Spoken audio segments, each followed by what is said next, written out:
Do you still think Amelia Earhart died in a plane crash and it wasn't just a psyop to control the minds of the masses? Interesting. First, if you're new here, what you need to realize is that there are people in our past that don't just look like people of today. They are. They're the same entity.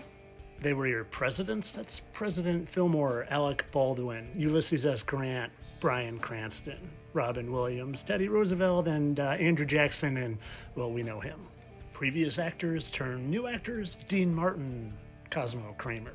Even your favorite musicians and athletes and power couples. That's Alexander Majors, who started the Pony Express in the 1800s, and that's Church of Satan founder Zena LaVey. They're the same. They're not doppelgangers, they're not clones, they're undying fallen angels. And while with a lot of people seeing the truth in what I do, I was asked if I could find good old Amelia Earhart, and I've been blessed with photographic memory, especially for faces, and I saw it right away. Enter Dane Dehan. You know Dane, who flew a single-passenger aircraft in the Spider-Man movies as Green Goblin? You know, kind of like Amelia Earhart flew a single-seater. But if you think that's all I got, you better be ready. Because not only did he do it in Spider-Man, no, he was the biggest promoter. In fact, he started with Lexus, the single-seater Skyjet. And they always love to tell us.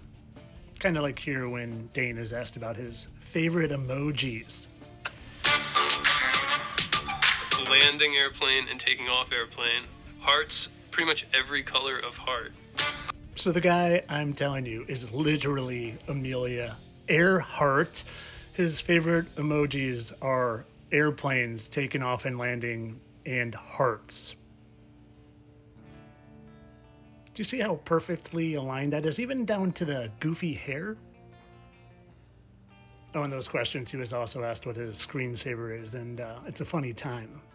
You know, funny because I keep saying a third of the angels fell, and a third is 0.33 repeating.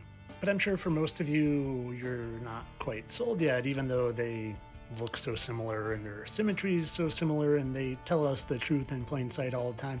No, I know what you probably need. And boy, did they provide. Now I want to point out this very unique, the mole on your eyelid. How interesting and unique, and what an amazing coincidence that they have the exact same one in the exact same spot, and their faces are perfectly symmetrical, and they're telling us the truth that you probably just don't believe in. Oh, she's got another one. She has another one down there right here, and oh, darn. It's not there. But wait. When you look in the exact same spot, it seems to me that maybe there was something right there that has now been removed. Wouldn't you say? Wouldn't you say? I'd say. And you want to see my favorite part of all this? More than the symmetry and the markings and the truth in plain sight. No, it's going to lead us into why would they lie about this. Have a listen. Though Earhart did likely crash there.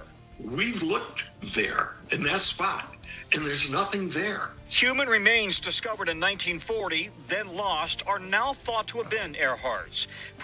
Oh, they've been lost. Because, yeah, people lose human remains. You know what it kind of reminds me of? How we lost the technology to go back to the moon. I'd go to the moon in a nanosecond. The problem is we don't have the technology to do that anymore. We used to, but we destroyed that technology, and it's a painful process to build it back again. That was NASA astronaut Don Pettit. And oh, we just happened to destroy man's greatest accomplishment of all time, landing on the moon. Wow, what a tragedy. Whoops, kind of like we lost her remains. Whoops, you're being lied to, my friends. The same reason they lied to you about going to the moon is the same reason they lied to you about Amelia Earhart's scary independent travel crash. Because you want to see why? Because the extreme dangers of long distance and independent travel were a turning point from that crash. And now it's too risky, and improved safety navigations and professional scheduled commercial air travel were pushed a lot more after that. Now here's a map that all pilots used to use before NASA came around. It's called the CBS School of Air Map, and it's got a key and a scale, and hey, this funny white thing going around. That's a strange way to depict Antarctica. Maybe they didn't want anyone independently traveling anymore to find the ice wall and the firmament. And maybe they tried to sell you that we went to the moon so they could show you a picture of globe Earth from the moon. Because if you know there's a firmament, well, it opens your mind up to the fact that we're living in a spiritual realm and not a spinning globe. And then you realize a lot easier that there are fallen angels down here manipulating reality and living a lot longer than you and I. And yes, they go to these lengths to deceive us because it's a spiritual war. And well, they're winning right now. But me and my smoking gun are fighting back, one day at a time. It's time maybe you get in the game.